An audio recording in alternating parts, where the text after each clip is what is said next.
Good morning. On behalf of the eServices Payment Technology team, my name is Gary Harbat, and I'd like to welcome you to Lessons in EMS Leadership.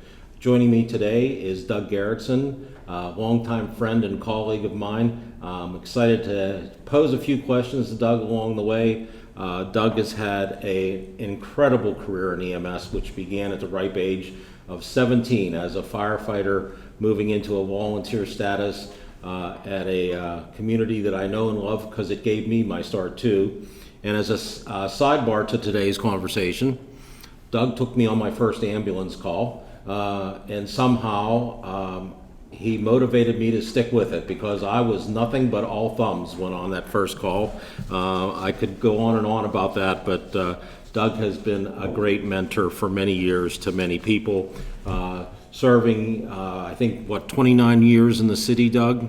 Yes. And in various positions, including chief of the city for many years, moving over to the good folks at Stat Medevac and the Center for Emergency Medicine later in his career. And I think, Doug, you retired in 2020, yes. 2020. So thanks for being here today. I appreciate it. And I was really, really looking forward to speaking to you because having known you for so long, I know you speak very openly, and it's going to be great to capture some of this. So from a leadership standpoint, Doug, you've been a leader pretty much all your life. Is there any single lessons that you can impart upon us as far as leadership, not only for what you went through, but what you might tell those young leaders coming into the picture today? So when I think about leadership and hard lessons, I think about mistakes. And there are many in my career.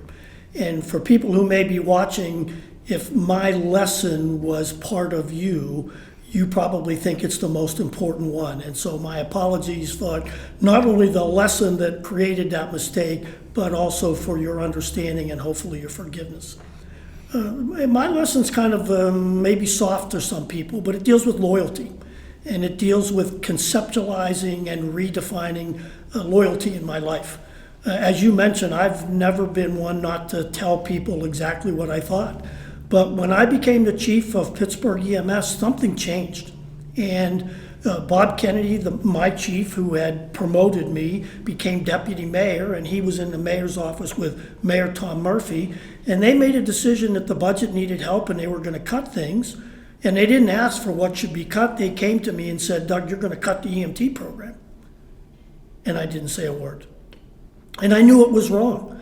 And for the first time in my life, I didn't voice my opinion. I didn't say, well, have we thought about this? If we just kept a handful of them for one shift 5 days a week, we would have a route that we could grow in the future. But no, I was loyal. I was loyal to my superiors. They told me what to do. I showed that by implementing that. And I laid off 30 people and eliminated a program that didn't come back for decades. And that really affected me. And I learned then to never be silent in a leadership position. And that, it's maybe different as a leader, but you need to express your thoughts because people who are above you and people below you need to share with you. You need to hear other things. So a leader's not to have all the answers. A leader is to find all the answers from others. And the way you do that is to listen, but the way you listen is to have people tell you. So it was a big thing for me. And how did it affect me though? Is you'd make a leadership lesson. Did it change your life? Well, it did, because then I left. And I went to the Center for Emergency Medicine, Stat Medevac, and the UPMC Healthcare Enterprise. And on the very first day I was appointed president, I was faced with a challenge of laying off an individual who was very dear to me. And I could lose my job, but I said no. I said no, and here's the reasons why. And I made that argument, knowing that by making that argument, they could say, you know what, you're not the right guy for this position. But I saved that person, and probably in my mind, saved the future of Stat Medevac. But it goes on from that. Shortly after that, I was challenged with an employee problem that involved 28 employees. And learning the system, I went to HR and my board chair and I said, what do you want me to do here? And they just read the rule book and said, lay off 28 people. And I said, no, I can't lay off 28 people. Some of those people were instigators. Some of them were followers, some of them were observers. And I not only had loyalty to the people above me, but I had loyalty to the team that worked and supported the organization. And I put my neck out again and said, this isn't right. And so I ended up terminating 2 people, which I regret somewhat, but I saved 26. And in that, I realized that I also gained a new level of respect from the people I worked for and some level of respect from the people that were part of the team. So that really was the lesson for me is if you have a thought, share it. You may in the end lose, but don't go to sleep at night knowing that you could have said something and you didn't. Good answer, Doug. Thank you for that. I think that's lends to a lot of thought there. That's a wonderful way to put things, because I think today, especially with, and I don't mean to stereotype, because it happens with not only our younger leaders, but also our older ones too. We tend to become yes men and just to hold the position, and that's not always the right approach, as you just noted. So you have a new leader in an organization, someone who's maybe come up through the organization and been there for years, or maybe somebody that's coming into the organization new to the first time to take the reins. Do you have one piece of advice to get them through their day, to keep them sustained, to keep them motivated and grounded? Well, I'm going to focus on the word motivated and go with motivated and grounded. I remember a leader of mine, Ed Karlovich, who when I got there was my board chair and was the CFO of UPMC's hospital system and eventually the CFO of the whole health system. Knew nothing about medicine. It wasn't his thing. He was a bean counter.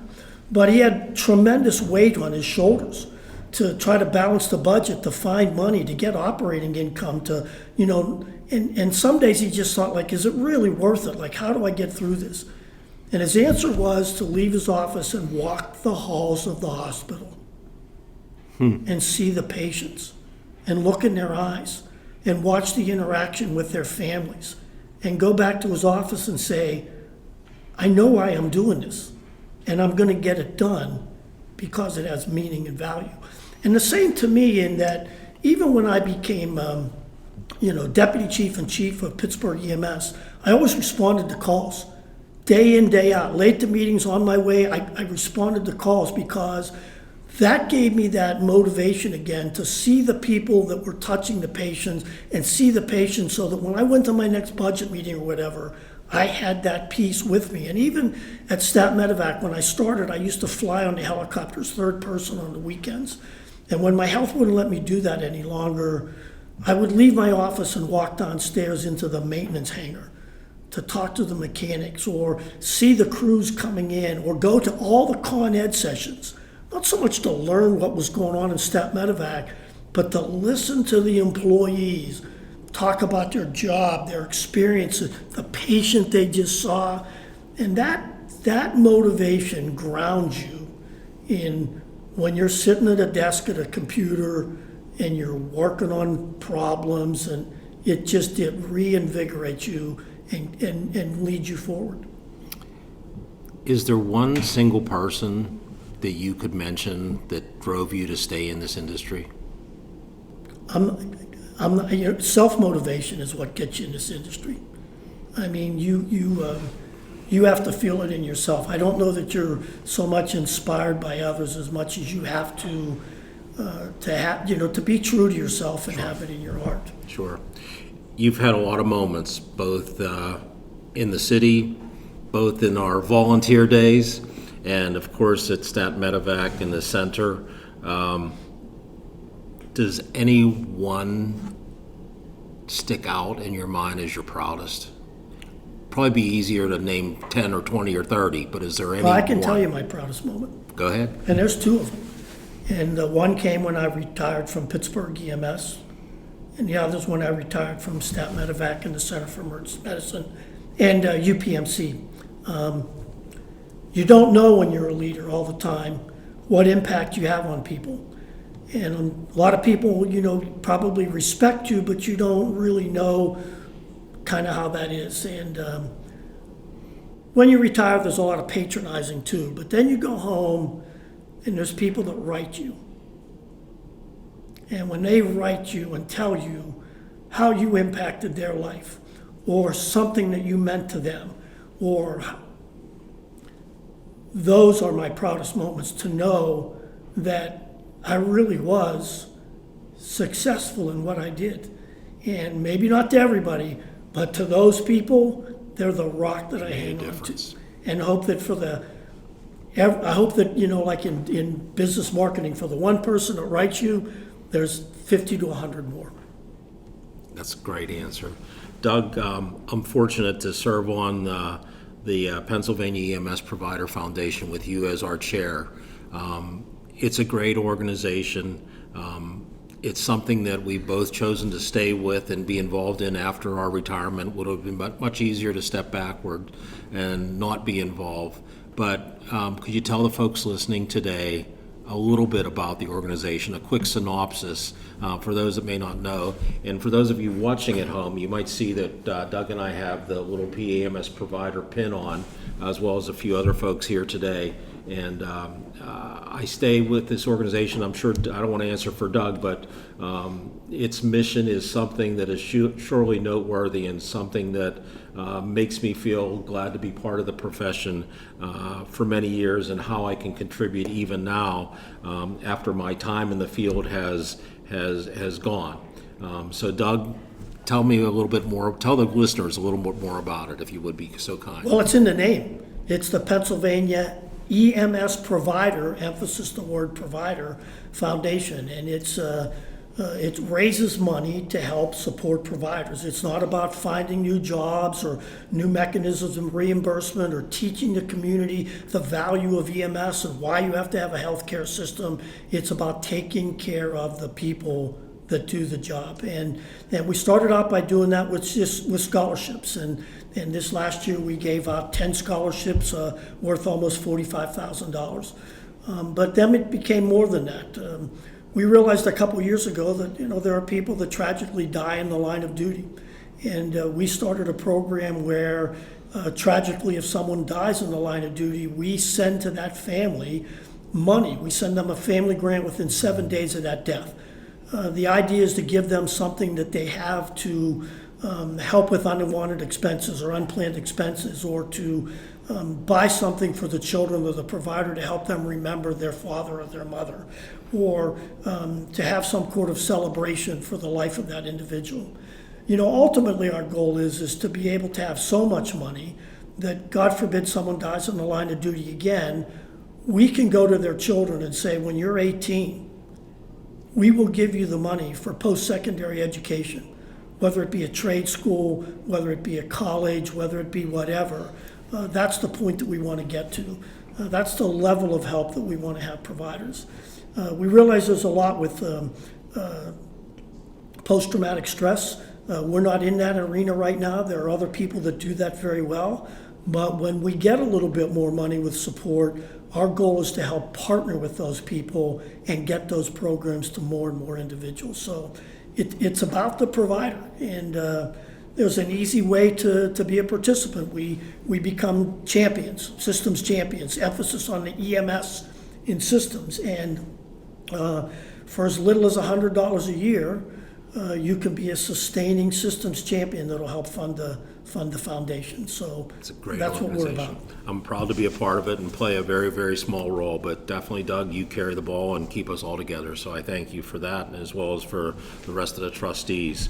So, Doug, from an industry perspective, what keeps you up at night? What worries you? I don't think anything worries me. I wish I could be you. Yeah.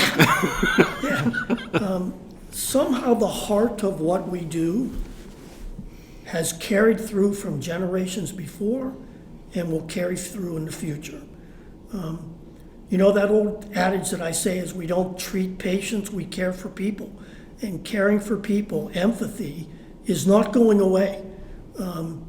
We may have difficulty figuring out how to pay for it, but there are going to be people that want to do it. And we may have differences in the way we provide care in the future with technology, but there's going to be a human, it's empathy and compassion and care that will drive this for the length of humanity, and therefore I will drive it forever. Well, thank you. That's a wonderful answer. So I push you into a corner. And I think I can still push you into a corner because you're the only guy in this room whose waistline has not changed since I first met you. But I ask you for one short sentence. Give me a nugget of wisdom from Doug Garretson. Be true to yourself. Everything flows from that. Good advice. Doug, thanks for your time today. I appreciate you being here. Thank you, Gary. Thanks.